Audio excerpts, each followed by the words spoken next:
A very warm good afternoon to all of our attendees from India. A good evening to people connecting in from Asia Pac, and a good morning to people in from Europe. My name is Kailash Shirodkar, and I'm the CEO for Smart Water and Waste World magazine. I welcome you all today to the fourth episode of season one of the Industrial Water and Effluent Treatment series. The IWET series, as we call it, is basically a platform that Smart Water has created for experts from across the world to come and share their experience on various issues that people face around industrial water. And over the first three episodes, we already have close to around 2,000 people who have logged in. And even today, we already have around 350 people who have logged in. It is also a very proud moment for me to share with you that the Office of the Principal Scientific Advisor to the Government of India has officially endorsed the IWET series, and they have come in as official partners for the IWET series going forward. So it is indeed a proud moment for us at Smart Water and Waste World to have a prestigious personality like Dr. Vijay Raghavan endorsing the initiative that we have. So even today we have a wonderful list of panel members and expert speakers who are going to share their views and knowledge with us. Just a small request before we start. I would request all of the attendees that in case they have any questions to put it in the Q&A box instead of the chat box, because then it is easier for me to take up these questions with the respective panel members. So with that, I would like to invite our first speaker, Dr. Mrutyunjay Chaubey, Global Vice President for Sustainability, Environment and the Green Cell at UPL Limited, to take his session. Dr. Chaubey is a renowned speaker in this field, and we already know him through a lot of sessions that he takes across India and globally, and also the author now of a book. Dr. Chaubey, over to you. Good afternoon. Good afternoon to all audience. I think more than how much 400 people are. So it's good. Good afternoon to everyone. So let me first thank Smart Water Waste Water World that they have organized a very wonderful session. And I like this session. First series in November I attended, and I found it is a very good interactive session where the industry get chance to ask the question from experts, and we also get a chance to hear the view of industry and also share some of the latest thing which is going on around us. So I think it's very good. Today, my session is regarding effluent characterization, segregation, and treatment. So before coming to my topic, I want to utilize this opportunity to share that some of good things happen at the Ministry of Environment Forest level in the field of industrial wastewater treatment. So as you know, we were raising some of the voices through industrial association regarding deep sea discharge standard, ZLD, SEPI, and environmental clearance. So I think a good development has happened. And I want to share that the Ministry of Environment Forest has constituted 4 committees. So one committee constituted for deep sea discharge standard review, and there from industry we are putting our view that the regulations should be aligned with the international standard. So our view is this that now the COD should be at least revised limit up to 1000 ppm. Second thing is on ZLD. Another committee has been constituted to review that whether we should make ZLD mandatory or no. And our view is that it should not made mandatory. It should based upon region to region and need based implementation. On SEPI also, one committee has been constituted, and there also discussion going on. And on easy notification, also the discussion going on. So I think these all are the good development, and we request that all the industries should provide the view to industrial association, and let us put our constructive view to this committee so that a right and good regulation can be framed. Now coming to my topic, and let me share my presentation on wastewater stream identification, segregation, treatment to manage the complex effluent. Is it coming? Yes, sir, it is coming. Okay, good. So I will take a very short because several speakers are here and we want to spare time for the question answer. So here I want to share that when we going to treat the wastewater in any industrial complex, and if it is a large industrial complex, then it's become difficult if you collect all the wastewater at one place and then treat it. And our experience with chemical industries, FMCG industry, oil industry, because in this industry from last 20 years I have worked, and our experience is this, that affluent segregation is must to manage the complex affluent. And one technology, biological treatment, is a very prominent based upon activated sludge process. But the limitation is this, that when the TDS get higher, more than 5,000 ppm, then the performance get affected. So it's very good that take all a stream, segregate it, and then treat it as per appropriate technology.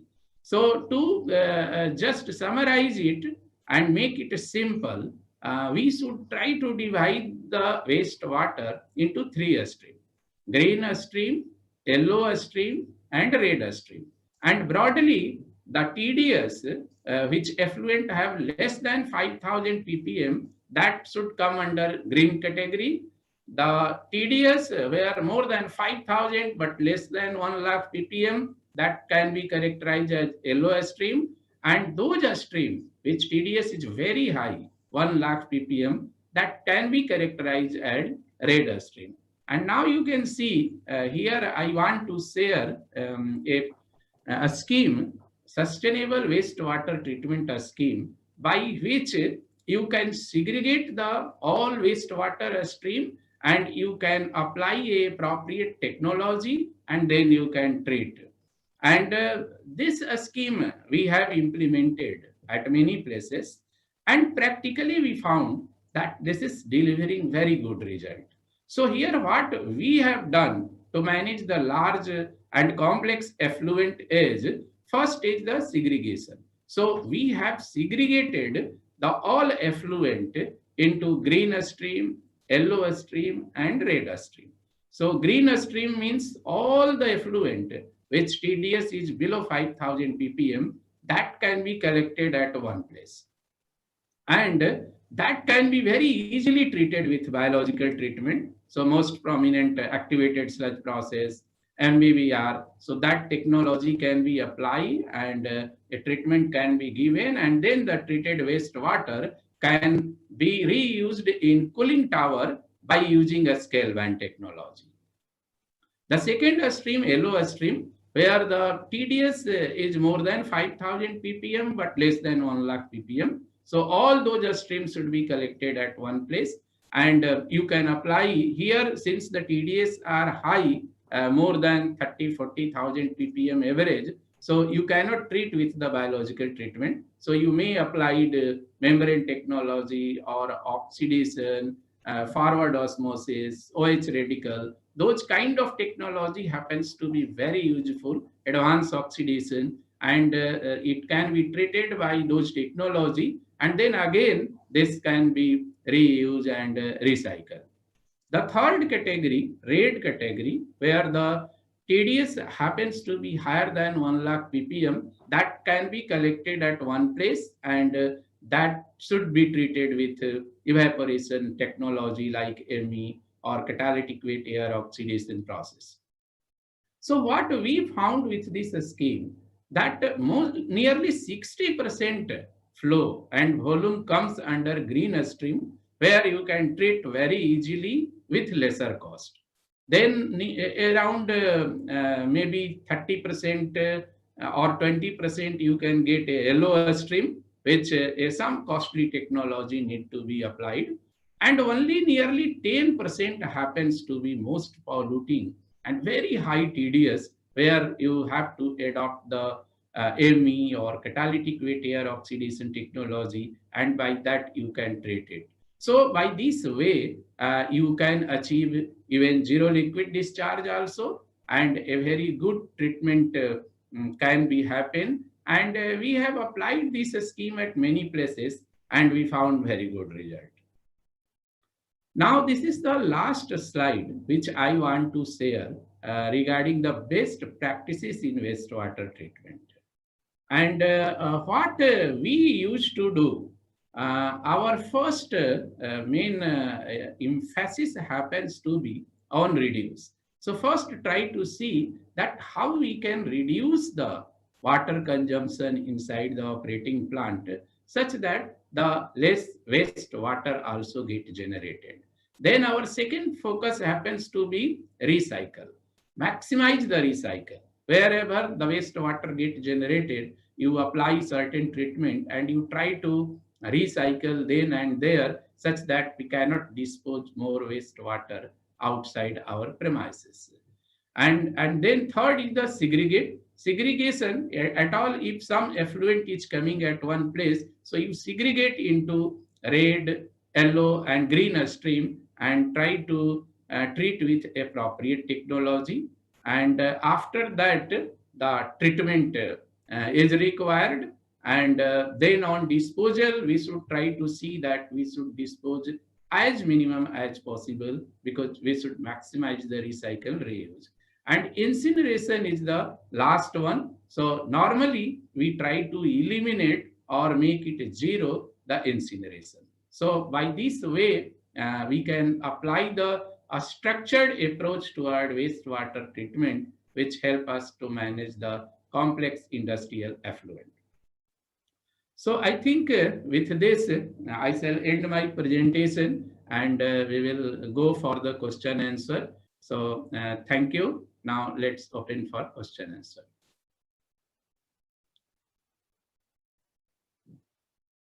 Thank you, Dr. Chaubey. We already have a few questions for you, so I will take them one by one. So, sir, Sanjay Kumar is asking this question. He says that RO reject from industrial effluent mostly comes into yellow stream. If the capacity is very small, approximately 20 to 30 KLD, which technology will be most techno-economical? So I think at this moment, people used to mix this RO reject with other red stream, and they treat with ME, so multi-effect evaporator, but that happens very costly. And if flow is very small, only RO reject, then I think mechanical vapor recompressor that offer very good technology for a smaller effluent treatment of RO reject. Okay, we have an anonymous attendee who is asking a question to Dr. Chaubey. What is the maximum TDS limit for activated sludge process? So maximum is up to 5,000 ppm. It's work very good. Above 5,000 also we have found that we have also experienced up to 10,000, 12,000 ppm also it's working, but the performance goes very down. So the optimum range is always keep TDS below 5,000 ppm as a TDS. So Rima Mondal is asking a question saying, sir, can you please share some more light on scale band technology? So a scale band technology which I have narrated in my presentation, that is a very good technology. And recently we have used to utilize our wastewater into cooling tower. So if you see the cooling tower, they are the maximum consumer of water. And normally fresh water people uses in cooling tower, because if they will use more TDS water, more than 300, 400 ppm TDS water, then it scale the condenser and heat exchanger. So fresh water, less TDS water used, and a lot of blowdown happen. What a scale ban offer the benefit that you can use high TDS water inside the cooling tower without a scaling to heat exchanger and condenser.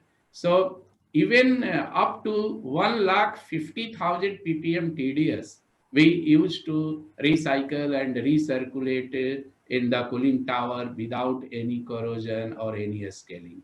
So it means the benefit is that entire wastewater which came from the treatment of ETP, you can directly utilize into the cooling tower, and we can reduce enough quantity, considerable amount of water from the abstracted water demand. So that kind of benefit a scale ban offers, and it's very simple to operate. So a follow-up question by Rima Mondal is, what scheme should be applied when wastewater stream is both high in TDS and high in organic matter?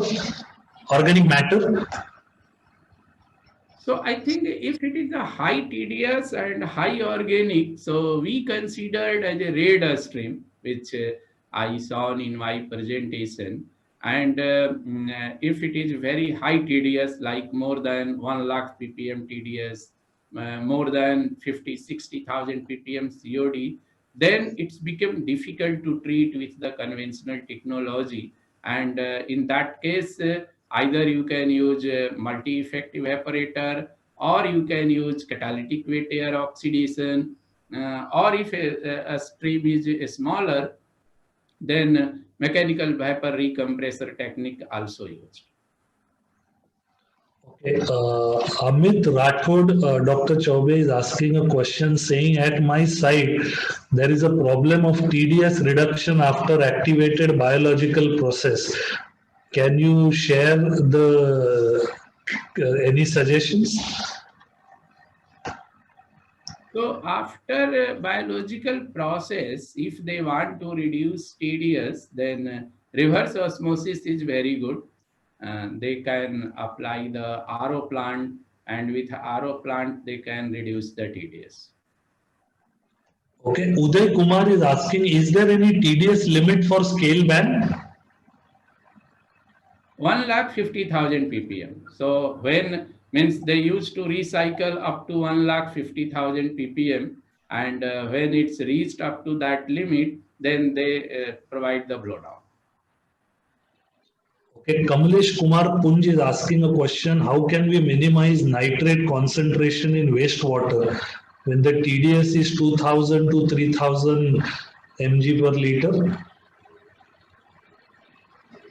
So nitrate is a different problem, and that normally happens in the activated sludge process when you don't have enough nitrification and denitrification technique inside the activated sludge process. So I think in that case we should must follow the nitrification and denitrification technique, such that the nitrate problem should not come inside the activated sludge process. So I think this mechanism is somehow where you have to regulate your aeration in a proper way. So one part is aeration, and another part is how to inbuilt in your aeration tank nitrification and denitrification both. I will take Dr. Chaubey one more question before I go to the next speaker, and then during the Q&A I will take a whole lot of questions that have come. So Ebenezer is asking a question saying, what is the best way to treat effluent with high concentration of COD, EPA limit 250 mg per liter, and BOD, EPA limit 50 mg per liter? So actually here, how much high COD, that's matter. Because if it is 50,000 ppm COD, then the different technique we used to adopt. If it is 20,000, then different technique. And also in wastewater treatment, a part of COD, how much total dissolved salt is there, that also play important role. And how much heavy metals are there, how much other toxic elements are there. So those also guide. So normally when we design the wastewater treatment plant, only COD is not a guiding factor. There are nearly 15 prominent characteristics which decide the treatment scheme and design methodology. So unless until all those parameters are known, it's become difficult to say that yes, this will be the treatment scheme. So what we can say that you can share with the email what is the exact stream and all characteristics is, then we may guide that this will be the proper treatment. Okay. Sir, I'll take one more question before I go to the next speaker. We have Shashidhar asking a question. How do we minimize paper mill effluent calcium before anaerobic treatment? So calcium comes from their process, and that is the main problem when they adopt the anaerobic process. But from process side, how they will reduce the calcium, I have little idea, because the mainly the process people who are associated with the water paper industry, they can only suggest. But yes, I am aware that once the calcium comes, then it's create problem for the anaerobic treatment. So, Dr. Chaube, in interest of time, I will go to the next speaker. But as we already have a Q&A session scheduled after the first three speakers, I will take a whole lot of your questions that are there, during that session. So, thank you very much, sir, for your presentation, and I will come back to you during the Q&A session. Thank you. Thank you. Thank you to everyone. So coming to our next speaker for the day, I would now like to invite Ashwin Prasad, Business Development Manager,